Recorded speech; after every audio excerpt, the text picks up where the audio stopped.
A vote on a controversial proposal that would change the rules for rooftop solar customers in California could happen soon. New rules being proposed would lower the rate that solar customers are credited when they send power back to the grid. Solar customers would be charged an increased grid participation charge. Many in the solar industry and people who've purchased solar systems have protested the changes, saying they would discourage more people from investing in solar. Let's talk about this more by welcoming Sam Jammal, an attorney, public policy advocate, and Chief of Staff for Mosaic, a solar financing company headquartered here in Oakland. Thanks for being with us. Thank you for having me. Of course, this is big business here because as of just last month, some 1.5 million solar panel systems have been installed statewide. It's huge. People are putting solar on their homes because they want to save money. When you talk about the savings, you're talking about almost $30,000 over the lifetime of the panel.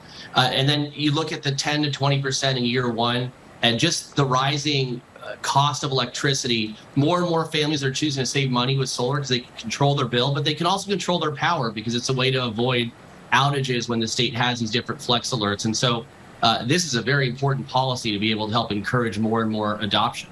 Let's look back several months. There was a lot of criticism when the CPUC released its proposal to revise California's current net energy metering program. That was back in December.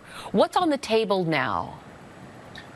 Well, so the CPUC is still looking at what type of credit they're going to provide for the excess energy that families produce from their own roofs. And then second to that, there's still a debate over whether or not they're going to add a tax on solar. Basically, are they going to add a new fee for families that are choosing to go solar and saving money? And I think it's important to remember, when you're adding solar, you're helping power your local community. So your power that you're generating is going into your neighbors instead of the state having to, and ratepayers having to spend money on transmission lines for power plants out in the desert. Or as well to generate from fossil fuels. So when you look at this, it's really a question of what types of fees and what types of credits. And I think most folks are hoping, and I think this will be the case, that the CPUC will come to a decision that's fair and helps encourage more adoption as families need it to save money. But if the goal here is to shift some of the burden off of those homes that can't afford or aren't able to install solar, California's 3 investor-owned utilities say the total annual subsidy paid by non-net energy metering customers, those who don't use solar, has grown to now $4 billion. How do you offset that? Well, I think it's important to remember when the utilities are raising this, they're not calculating the cost of those transmission lines. They're not calculating the costs of building those new power plants, which also go into ratepayers. So I think, number one, it's important to look at the whole cost.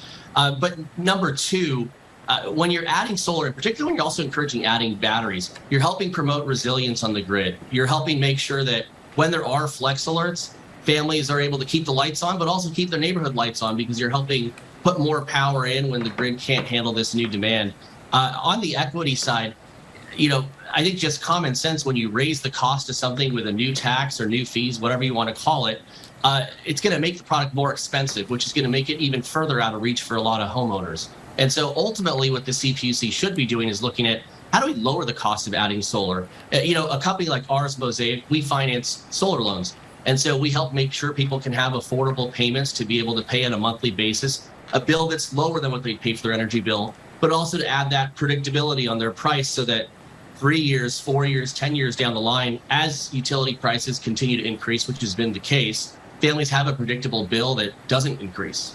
The Center for Sustainable Energy puts the cost for solar panels on the average home somewhere between $15,000 and $25,000. What do you say to those people who say, boy, I would love to be able to do that now. It's just not in our budget?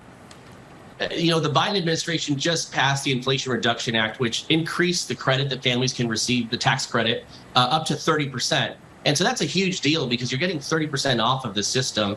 And then, the third point I'd raise, the system costs depend on the size of your roof. So everyone should look at it because it is a way to save money in your household. I think also people just need to engage and ask the CPUC, how do we make this more affordable? Because when you look at the cost, when you look at California's grid instability, ultimately what this comes down to is how do we make sure we can power our communities? And solar and batteries in particular are a key way to do that. And so it's going to be important to make sure that we don't raise those prices.